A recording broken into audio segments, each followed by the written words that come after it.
All right, ladies and gentlemen, welcome to the 51st IQ session, which is incredible. That means next week is 1 year of IQ sessions, which we're super pumped about. And we're really, really excited tonight because we have the legendary Liam Crowley joining us, our superstar physio. And of course, we're going to be talking about all things gym injury and how to avoid them and all of that kind of stuff. So I'm going to shut up because he's the man to talk to, and I'm going to throw it your way. I'm going to make you the host, good sir. I'm going to mute myself, and then it's all over to you, good sir. Thank you so much for joining us. Awesome. Thank you so much for the introduction, Sheridan. So firstly, my name's Liam. Hopefully you've watched the last video that I did, but just a little bit about myself. I'm a physio here at Physio and Fitness Clinic, and I love getting in the gym, and actually a competitive weightlifter. So I spend a lot of time in the gym and a lot of time trying to manage injuries because if you're an avid gym goer, I'm sure you've noticed niggles here and there with a lot of things. So we'll go through a few strategies today that we'll try and avoid a few of those. And we'll go through some common ones, and then I'll open the floor and have a bit of a discussion, and we'll try and make it a bit interactive if anyone's got any questions. But we'll go through three main ones, and I'm just going to start with a presentation here or a bit of a slideshow just to go through a few things. So let me just start this up. Cool. So hopefully you guys can all see this, and then I'm just going to start this one. Cool. Okay. So in terms of, we might as well get into it because last time I went over, and I don't want to hold everyone here any longer or go over again. Otherwise, Sheridan will most likely yell at me. But in terms of, before we get started with the more practical things, it really, when we're looking at trying to avoid injury and how we go about avoiding injury for different people, it really depends on which sort of subgroup or subcategory you sort of fit under. And there's a multitude of different sort of subcategories, but the main two that we can sort of fit people under is, say, those that have injury issues because they have some stiffness limitations and lack of mobility.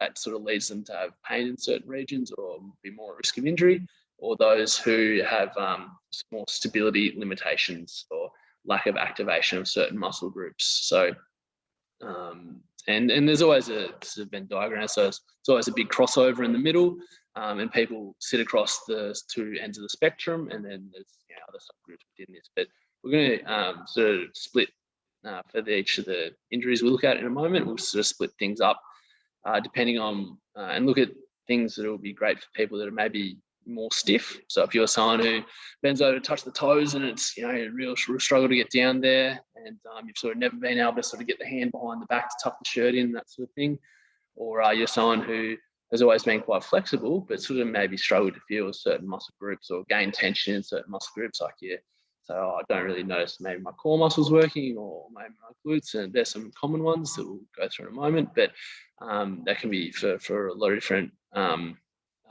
muscle groups. And also maybe these, if you're hypermobile, you'd sort of fit in this more stability limitations sort of subcategory, because if you are hypermobile, have more flexibility than a normal human being, you do actually need a little bit more strength as well. So we'll sort of, how we're going to look at things, and obviously there'll be a lot of different crossover for different people. So I might move on to a bit of an overview. So in terms of the three main ones we'll look at, and then we'll sort of have a look at any others that anyone has questions about at the end if we have time. But the three main ones will be lower back pain, which is quite common, knee pain, and then also shoulder pain. So we'll have a look at those conditions specifically, but then we'll also relate that to your movement to the gym that might put pressure on these areas, or you move into the gym that these types of warm-ups or work could also assist. And then so we're going to look at warm-ups, so things to do before your gym sessions, and also maybe accessory work, so things to do at home, things to do after your sessions, and then maybe some cues to think about while you're doing the lifts and what would be best technique wise. So only small technique adjustments that might assist avoiding lower back pain, knee pain, or shoulder pain. Okay, so let's hopefully there's not too many mistakes on this slideshow as well, because it was a hurried job. But let's move on to lower back pain. So I'll talk you through everything, and then I'll demo a few of these movements, because we'll probably you may not have heard some of the exercises I go through here. So again, we're splitting people up into those who need to focus on more on mobility, okay, or those who should be doing a bit more sort of core activation, or sort of just activation stability work in general prior to their lifts. And for lower back pain, the main ones that we tend to see people struggle with, the main movements in the gym, would be your deadlifts and your squats would be the main ones. And then obviously some other specific or smaller movements as well. But they're the two main ones that we're looking to implement this type of warm-up with before those two movements. And if you're just going to have a big squat session or a big deadlift session, these types of warm-ups would be appropriate as well. So if we go through for looking at mobility, so you're that person who can't touch their toes, and you're like, okay, I got a big deadlift session. Sharon's gonna make me slap a fair bit of weight on the bar, and I'm gonna have to do a lot of deadlifting, and I don't want to hurt my back, or I've got back pain, or I'm going to go into the gym and do some of these movements that might aggravate it. What should I be working on? So it obviously everyone's a little bit different, so this is more a general overview. But the three main areas would be mobilizing your hips. Okay, so they're obviously going to be doing a vast majority of the moving, and so the vast majority of the force comes from your hips when you're doing most movements of the gym, especially your deadlifts and your squats, and then also the thoracic spine, and then your ankle dorsiflexion. So in terms of, we haven't listed lower back in those areas. And the main reason is, if you think about your lower back and how it functions at the gym, so if we're squatting or we're deadlifting, it doesn't really move. We don't want it to move. We want it to just stay quite still, okay? And the movement happens around the hips. So that's why we don't really need much lower back flexibility. You actually just need a lot of flexibility elsewhere. You just need a lot of sort of strength around the lower back. So that's why with our lower back, we want to try and have really flexible hips. And it'll also allow us to get a bit more range out of our movements. We should get better benefit from the exercise as well. We're thinking specifically about squats and deadlifts. If we move on to, say, the thoracic spine, the reason that that's important is because of posture, okay? So I'm sure Sharon or Matt's yelled at you at one point in time to, get the chest up and, try and maintain a good posture while you're, doing your squats, deadlifts, or whatever. And most of that actually comes from the thoracic spine and your sort of mid-back region rather than actually the lower back. So, and that's firstly, going to have a good posture, should also protect you from injury, but also going to make you stronger, and it's going to make you perform better in those movements. So you're going to get more out of the exercise as well. And then we have our ankle dorsiflexors. So these are very important if we're doing any squatting. So that's just the ability to bend your ankle, and that really helps you, again, take the load through the legs, get in a posture where you can take the load through the legs, as opposed to putting more stress on the back. And when I go through that stretch, and maybe we'll go through a bit of demonstration in a moment, that'll become a bit more obvious. So, and then in terms of the activation, core, it's obviously a big one. Put it in inverted commas, because what is your core? It's a bit of a contentious area. And in essence, the way we think about a core is it's the area between the rib cage and the pelvis. Okay, it encompasses a lot of abdominal muscles, but also all the muscles through the back and your deeper muscles and things like that. So core in inverted commas. We'll go through a few movements that will be great for trying to get some stability through there if you're someone who's a bit hypermobile. And then also pelvic control. So that's understanding how to move the pelvis. And that's really important if you're someone who has a lack of stability and activation, because if you do have a lack of activation, you can sometimes find yourself in an aberrant posture where you're not quite going to hold everything in the right position to take the load off the back, okay? And then the glutes are obviously the prime mover for most of these movements that we're talking about, so the squat and the deadlifts, or anything else that you're going to be using your back with, you want your glutes to be taking most of the load because they're a big extensor of the lower body. So let's demo a few of these. Now, can everyone see me well enough through this screen, or do I need to make it full screen again?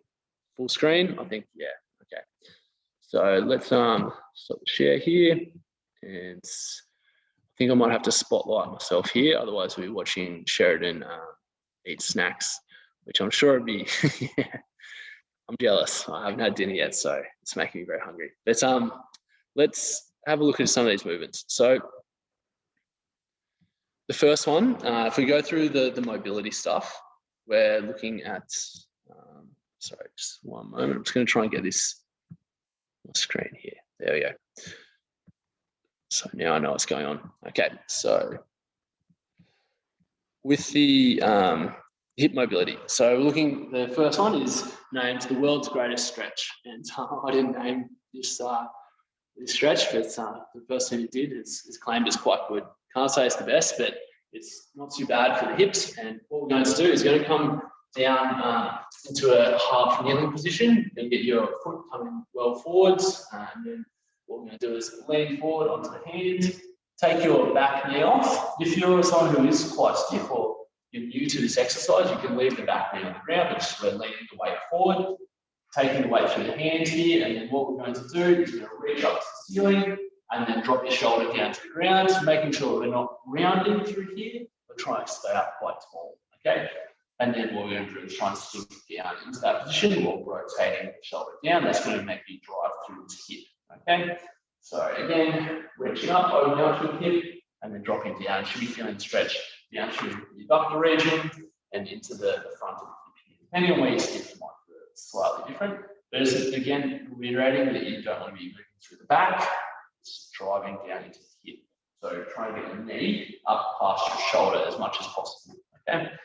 So that'll be how we go through that movement. In terms of repetitions or holding, typically we'd go for around 15 of those. And you'd typically just go through 1 to 2 rounds, okay? And that'd be the perfect warm-up if you're going to do squats, because you require quite a lot of that deep hip movement, okay? So off the front, perfect. I'll put the mat around. So if we set that one up again, coming down to this position, okay, so going to be reaching up to the ceiling. You can either have the knee lifted or the knee dropped, either is fine. And then you're going to try and drop the shoulder down. So you're rotating the shoulder down towards the ground, keeping the knee out to the side, okay? In that position of external rotation, and then the knee coming up towards the chest is the same position that, say, if we're doing a nice deep squat, rather than say the knees coming like this, we want it turned out to the side and they'll come out, okay, as we're doing a squat. And the same with the deadlift, you sort of get that same sort of hip flexion movement coming going through the hips, obviously. So that's the first one, and then we had some glute stretching. So stretching the glutes should also help to get them active. Now, one of the most common stretches people will do is the pigeon stretch, which is a common yoga position. And this is where we bring the knee down the front of the mat. So you can see my other leg is reached out behind, hands come down, and then again, pumping the chest out so the back's nice and straight, and then sinking down towards that knee. Okay, I'll put that one onto the side here, so you can see that if we're setting that one up again, bring the knee down onto the mat, other leg reaches right back behind, chest stays up tall, and we're sinking down. Okay, so that should be feeling the stretch through the glute on this side. Okay, now there's 2 that I commonly do or suggest for to mobilise the hips. But again, it depends on where you're stiff and what movement you're doing. But there'd be some good spots to start. So then looking at the thoracic spine. So we want to try and come into that posture where we're quite extended through the thoracic spine. So what we're going to do is we're going to jump onto the side here. Have our weight in our hands. And then going to, I'm not sure if everyone can see me. I might just move the camera. So, okay. So this one, coming onto the side, hands will be out in front, knees together. What we're going to do is reach back like a bow, you're pulling back a bow and arrow, come over the top and let the hand drop down to the ground. You also get a pretty good stretch through the pec here. So as is later in this presentation, you'll also see this is a good one for the shoulder. Okay, so coming back, really opening up through the chest, dropping down to the ground. Okay, it actually stretches quite a lot through your shoulder blade sort of region. If you're only feeling this through the chest and shoulder, you can take the pressure off by keeping the arm bent the whole time and just trying to bring the elbow down to the ground. Okay, that should also that should focus more so on the upper back, less so on the pec. Okay. Again, same sort of repetitions with those ones. Now, in terms of the other one was ankle dorsiflexion stretch. What weight should you use? Something quite light. So I had a 1.5 kilo weight there, and I don't think I could have gone too much heavier with that. Otherwise, it's quite uncomfortable with your shoulder. So it's just enough to sort of guide into that position, and you just need something light. You don't actually need that weight too much. You'll be able to still get the stretch without it. In terms of if we want to stretch our ankles out. So the reason the ankles are important is because when we go down to a squat, if we can't move our knees forward, bending at the ankles, so into this position, what will happen is the knees will stop there and we'll start bending through the back. Okay, so if we're coming down to a squat, we want to see our knees come in front of our toes. Okay, if they stop here, then you come down to your squat into this sort of position. So it puts quite a large stress on the back, and it's same with lunges and those sort of positions as well. Same sort of mechanics happen. So if we want to try and mobilize our ankles to increase that ankle dorsiflexion, what we can do, put onto the step here, we'll bend the knee forward, we're coming down, putting the weight through it, driving the knee forward. And we can even grab onto this one to give us a bit of an extra hand. Okay, so keeping the heel down here. Best to do this one barefoot as well, so you get more stretch to the ankle. Driving the knee forward, dropping right down over the toes. The weight's going through the forefoot, even though the heel's staying down, and you can really try and shift forward over the top of that one. Should give you a fairly good stretch through the ankle. If that's a bit intense, that's fine. There's plenty of different ways and easy ways to do this. You can just sit back onto your ankle in this position. So the back leg's in the stretch here. So weight through the toes, bring the knee down to this position here. And a bit of a more gentle sort of stretching position. So that'd be the main stretches that you'd go through if you had lower back pain and you were going to do some leg sessions at the gym. If we're wanting to increase the stability, what we'd typically do is go through some core work and then some glute activation. So let me just bring my slideshow up and remember what I've written here. So in terms of, so we said a movement bias. So the main movement that you're going to be doing at the gym is with a squat and a deadlift is extending or staying extended. If you're going to do anything like sit-ups and you want to activate the core before you did sit-ups, you might choose a different movement. But if we're going to do some squatting or something where we're keeping quite straight and extended through the spine, we come into a bird dog position. So this way, we're going to activate this core muscles while keeping the spine extended. Okay, that's the best way to activate core muscles if you're going to squat or deadlift. So what we'll do, hands and knee come off the ground, slowly reaching out, and then slowly coming back in. This is a very common one that a lot of people have seen and most likely done poorly before. So the main thing to focus on here, or the main thing people do wrong, is as they reach out, their back will arch excessively. Or what will happen is they'll shift their weight into this knee here. Your core muscles don't have to do any work. So you want to try and keep your belly button in the middle of the mat. Go really slowly, and you're trying to keep the belly button lifted up so that the back doesn't dip down. So you're really quite flat through the lower back there. Okay. In terms of duration, so you just stay on the one side. I tend to get people to just count or hold for time. So just don't worry about how many they do. You're just going to go for about sort of 45 seconds, even up to a minute. Just try and go nice and slow. That way you can really focus on your core muscle activation. For the glutes, let me just bring this up again. I think we're going through what I said, So a hip thruster with a band or a bridge with a band. Now that's a fairly common one. Has everyone done that before, you think? No? No? Right, let's go through it then. So what's what I actually like to do, I'm just going to set a couple of things up here.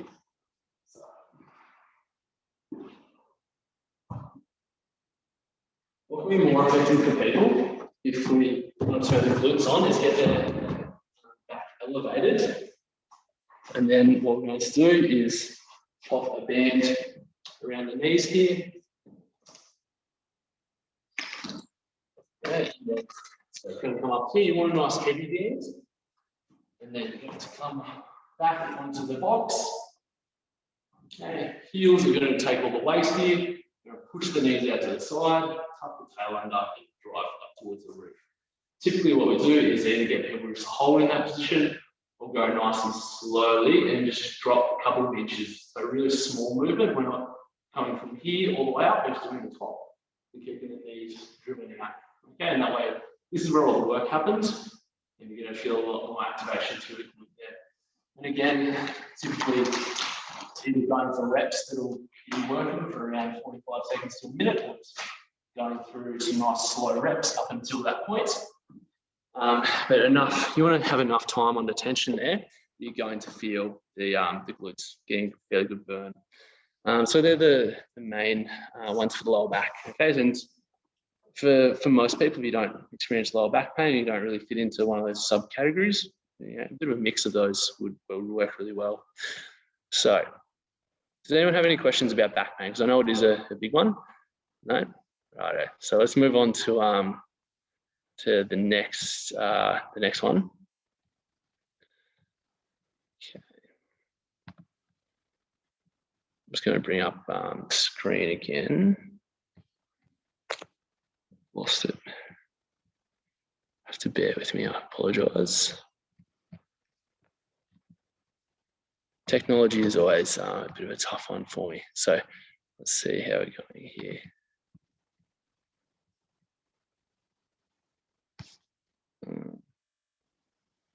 Oh yeah, so I can't find my slideshow on this share screen.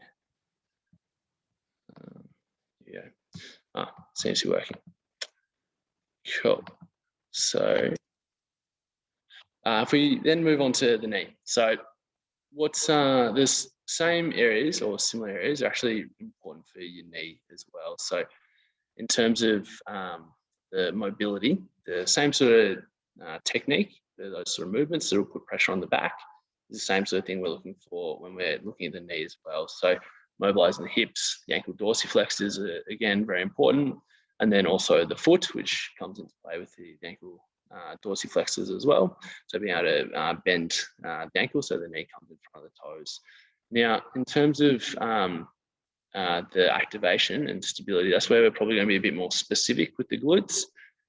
With the main thing people will tend to get knee pain with, it's probably, or I guess the things people tend to get knee pain with is a bit more vast or a bit more varied compared to lower back pain. It's, tends to be your bigger lifts, whereas knee pain can just be generally through a lot of different things.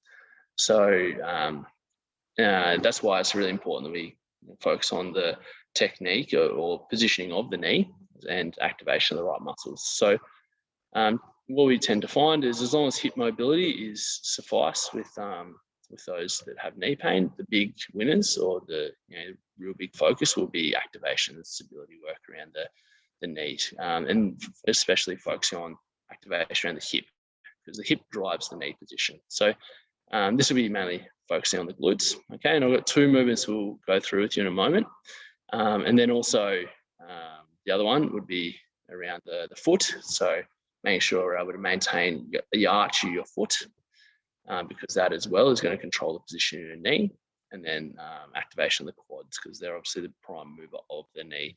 So let's what we might do is we'll start with the glute activation stuff. So sorry, I've lost so in terms of, sorry, I'll go back to the question from Sheridan here. So the exercise we just went through are primarily prior to the workout. If you, or the way I presented them, I suppose, the same sort of areas and the same sort of activation or flexibility is still required or can still be worked on outside of a warm-up at the gym. So, but it'd just be you'd do it a little bit differently. So you'd sort of try to, rather than one round of 15, okay, you'd do things more regularly with your stretches, or you'd try and load it a little bit heavier in, say, your activation drills, as opposed to with your warm-up drills. You're going to keep the load quite light. If you're doing these outside of the gym, you're probably going to try and load it a little bit more heavily. It's actually going to build strength through there that you can utilize when you go to the gym the next time rounds. After the gym, you're probably not necessarily going to do them as a cool down. Maybe the stretches, sorry, right, I was thinking more around the activation exercise, but the stretches certainly would work well as a cool down if there's any soreness. Otherwise, specific lower back stretching would probably be the biggest bang for your buck there. But let's move on to the activation stuff for the knee. So I'm just going to grab my band out again. So in terms of the positioning of the knee that we're looking for to prevent knee pain, the big one is preventing any sort of knee caving in. And the two things that are happening here when this knee caving in occurs is the glute muscles, or the hip muscles more generally, aren't doing their work to try and keep the knee straight, so they're relaxed and coming in, or alternatively, or happening concurrently, is the arches of the feet are also turning in as well. So both of those can cause the knee to come in, which is a position that will cause pain through the knee. So we want to try and change that to have the knees turning out to this position. So what we can do, if we're thinking specifically about the hips, is we can do a fire hydrant. So this is a move which should sort of mimic the dog peeing on the fire hydrant. So what we're going to do is have the band around the knees. Okay, you're going to have the butt pointed out, 1 foot off the ground here. You can have something to balance on if you require it. And then what you do is you hitch this hip up. Okay, so before you start to bring these knees apart, you're going to hitch the hip up to the ceiling, trying to fall over like I'm about to. And then you'll bring that knee right out to the side. You should feel the leg on the ground here doing the work, because that's where your weight is. Okay, so hitching up, turning out. And what that looks like from the side, the positioning is really important. So shifting the bum right back, weights through the heel here, and then you're going to hitch and turn out to the side. Okay, in terms of tempo, with all of the activation exercises, really slow tempo. So we're going as slow as possible. And we can either, if we're going to focus on reps, we're going with higher reps, so 15 to 20, or if we're going for time, we're going for more in that minute, the point in which you're going to feel a fairly good burn there and a fair bit of awareness. So that would be the first one. And getting that hip hinge is really important. So that way we're going to load it through here and less through here. In terms of, if we're looking more specifically at the foot, so we're looking more around some arch rotations here. So what we're talking about there, it's hard to see unless I grab my shoes off, which I'm probably not going to do after a long day, unfortunately. But if I have something to balance on here, what we do is you come up onto the toes, similar position here, and then you're looking to rotate the arch out to the side and then rotate the arch so the weight comes onto the big toe. So think about rolling your weight from big toe to little toe. If I grab something to balance on, I'll show you from the side. So you're imagining here at the moment that as I come onto the toes, so my heel's off the ground in this position, what we're going to do is you're going to roll the foot. Whoops, still losing my balance here. Going to roll the foot so that the weight's on the toe here. You should feel like the arch is fully lifted up. Okay, your ankle's rolled out to the side. And you're going to roll inwards so the weight now comes more to the big toe. The arch will start to drop. Okay, what we're doing here is we're strengthening or activating the arch muscles. And you're also getting a bit of awareness of the movement of your arch. So you should start to become more aware of how to keep that arch up. So that if we go and do some lunges, squats, whatever's going to put pressure on your knee, the arch stays a bit more stable. Okay, so that'd be the one of the main ones that we'd suggest for that. Let me check my notes again. Oh, so the quads. So this is really good for people that get kneecap pain. So typically when you have kneecap pain, the inside part of your quads is a bit sleepy, not doing enough work. So what we typically get people to do is a wall sit. Now, I'm sure a lot of you would have done a wall sit before and hated them, but I love them when you have knee pain because they're really effective at decreasing any sort of soreness through there. So it's going to find a wall. So if we're looking at a wall sit position here, what we're going to do is we want the thighs coming down so they're parallel to the ground, knees 90-degree bends, and the chest is going to come away from the wall so my butt's the only thing touching here. Okay, and then you're just going to push nice and hard back through the wall. Okay, really try and push Sheridan's wall over there when you're working with the gym. Now, the position of the knees, like we previously said, is really important. So if we look at the front angle, this is where we're really focusing on the knee position. So rather than say knees right in front of the hips, we're going to get them nice and wide and have the inner parts of the feet start to lift off the ground. So you should see my big toes in the air here, pressing through the outside of the feet and really trying to drive back. We should feel a bit of work happening more through these inner parts of the quads. Okay. Now, for someone that is currently in a fair bit of knee pain, you might need to take the pressure off and make it a little bit easier. And so they're just feeling, or you're just feeling, if you're in a fair bit of knee pain, the inside of the quads working more so than the pressure on the knees themselves. And then as you sort of have less pain, you're able to come a little bit lower. And my quads are starting to burn, so let's move on to the next one. But it's a really effective one, but quite tough if you've ever had to do those before. Now, how long? So similarly to the other ones, we're aiming for quite long holds and to really feel the burn and to really focus on that position for long periods of time. So if say if I'm getting someone to do this as a warm-up exercise before they're going to do their squats or go for a run or something, I'm thinking, okay, let's go for 3 to 4 rounds of 30 to 40 seconds. You're going to get a fairly good burn after that. If someone's going to go so they're not doing it, they've been to the gym and then on their rest days, okay, we want to try and build up a bit of quad strength and a bit more activation through the quads. Then I'd actually get them doing more, say, like 5 or 6 rounds of 60 to 90 seconds. So, and they're pushing quite hard. So that's going to work fairly hard, but I wouldn't want them doing that before the gym. I mean, they could, but it'd probably, they'd just whinge at you quite a lot, Sharon, when they had to do their squats afterwards. So it's always a toss-up. So, and for maybe someone that is at the gym, they may not be as, you're still training, you probably don't have a significant level of pain and you probably get away with not having to do as much beforehand. If you are in a significant level of pain, maybe you should take the training down and increase the amount of wall sits you're doing beforehand, which is an unpopular opinion, I'm sure. Let's see if I've missed anything here. Now, that seems to be everything for the knee. Now, I'm just going to bring the slideshow back up and figure out how to do this.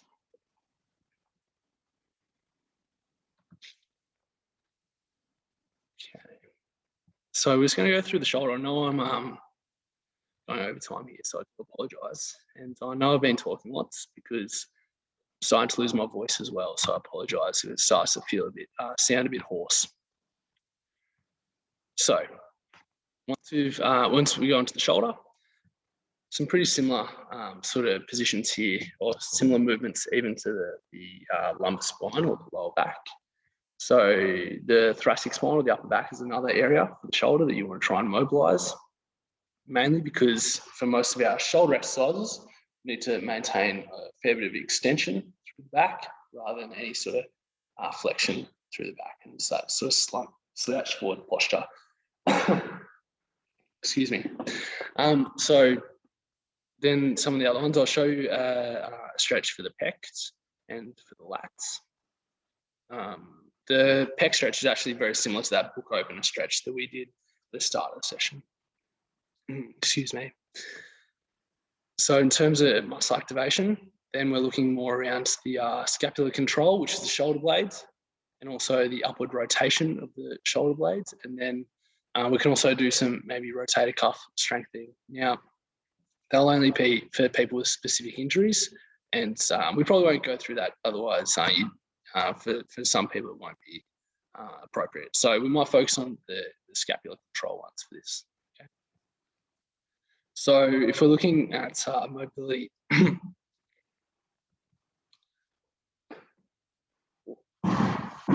so I'm just going to move the camera here. So first one, we're going to go through a lat stretch.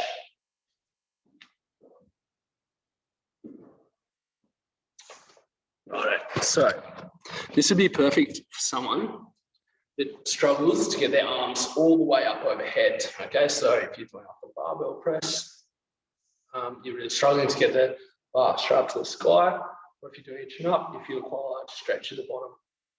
So what you'll do is you'll grab the foam roller. You're going to come down onto the knees, and we're going to do similar to a child's pose. We've never done that sort of stretch before. We're going to overlap the hands. Okay, so one on top of each other, elbows nice and locked. Poke the bum back and then roll the roller forward. Okay, the hand on the underside, you're going to sort of shift your weight towards. You're going to feel a stretch through this region, through the upper arm. Okay, you're really trying to shrug the shoulder blade forward on the roller as well. So not squeezing the shoulder blades back, but shrugging it forward. Okay, and then we switch hands on the bottom and then come across the other side. Again, try and make sure we're keeping the upper back quite extended there.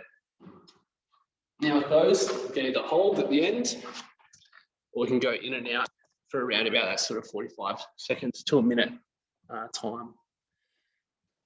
The other stretch we typically use for the shoulder and the upper back would be that hook open stretch we went through at the start.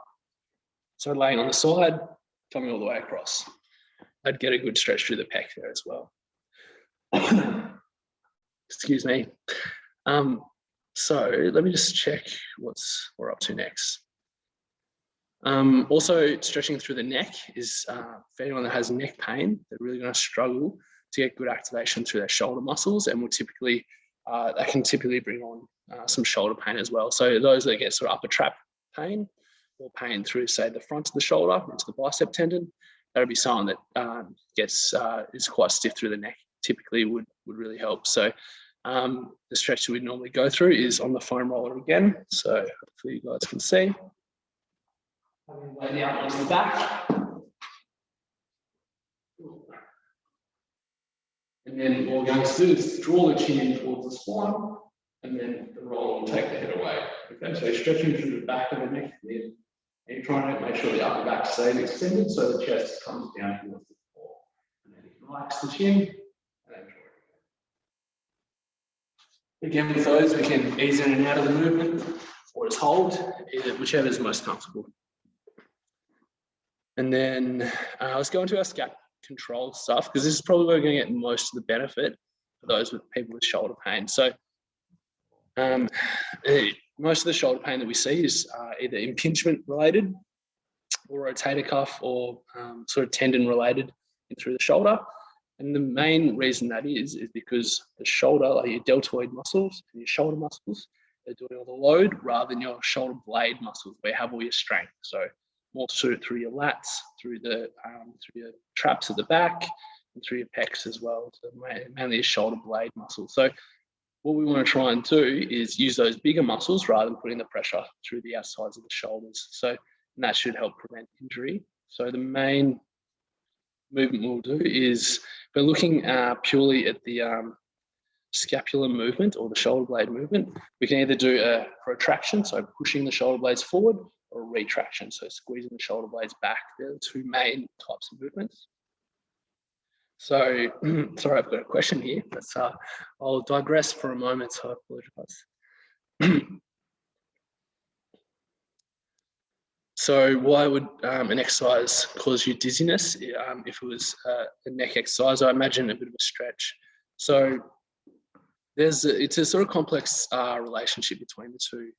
So I can't give you a specific answer, but there's a couple of different reasons why that may be. So first of all, your vestibular system, obviously through your ears, controls all your balance and can cause dizziness if it's sort of activated in there or sort of messed with, per se. So if you're doing a neck stretch and you're moving the head excessively in either position, you can disrupt your vestibular system, so your inner ear, especially if you're someone who gets headaches I'm not sure if your neck stretch was for headaches, but someone who gets headaches, you typically have a dysfunctional vestibular system as well. So that can also cause dizziness. Another reason is in terms of the way the head or the way the body, the way your brain, interprets balance is through a sense of where the body's in space. And if your neck is quite stiff and then you're sort of trying to change the way the neck moves, the body can get, or the brain, can get a little bit confused about where the body is in space. So just for example, if your body or your brain, is used to your neck being in this position, and then stretching it back into this position, it can get a little bit confused about the posture, and that can trigger dizziness as well. If it's more sort of ongoing, or you're feeling a bit more dizzy than you normally would after doing those exercises. If it's being brought on acutely, it'd be so while you're doing the exercise, it'd typically be a change in that vestibular system, or even possibly a change in blood pressure as well. So a lot of neck stretches, say maybe lying down, that can cause dizziness, or also it can change the blood pressure or the blood flow through the arteries that come through the neck, which can change a bit of blood pressure in the brain. Not necessarily dangerous levels, but can certainly be enough to make you a bit woozy. So that can be why, but I can't tell you specifically in your case, unfortunately. I'm sorry, Melinda. So I'll just go back to looking at the shoulder blade control. So in terms of the shoulder blades, you can either do your protraction, so pushing the shoulder blades forward, or the retraction, squeezing back. Now, say if we get shoulder blade with a bench press, so pushing forward, or push-ups, that's a movement where you need shoulder blade protraction, them coming forward. But if you're getting more, say, shoulder blade pain with a row, so pulling backwards, or like a chin-up, where you're also pulling backwards, that would be where we need to focus more on shoulder blade retraction, so squeezing back. Now, I'll go through two different movements, and they'll be the main ones that I get people with shoulder pain to do. So I'll just jump onto the mat here and we'll go through these. So essentially, what we're looking to do is, with this one, is we're going to do a shoulder blade push-up. So we're going to keep the upper back nice and straight, neck tucked in, the neck nice and straight. And then we're going to draw the shoulder blades back together and then press them forward towards the mat. You can also think about this as if you're dropping the chest towards the ground and then reaching the sternum and the chest away from the ground. Now, typically, this is pretty tough to coordinate if you're someone who has a bit of shoulder pain or a bit of stiffness through the shoulder blade. So you'll see people, you might yourself bend the elbows as you're doing this one. It's really important to keep the elbows locked and we're moving just with the shoulder blades. You'll only be moving an inch or two. You're not going to have huge range of movements here. And it's also very important that we don't start to move back, because we need to focus on the control of the shoulder blade muscles. The second one is what we call a reverse fly in a stomach. So we've got a few different names. It can also be called breaststroke prep. But this is where we have the head on the ground. Okay, chest will stay on the ground. You can prop your forehead up with a little towel or a pillow. Might be a little more comfortable.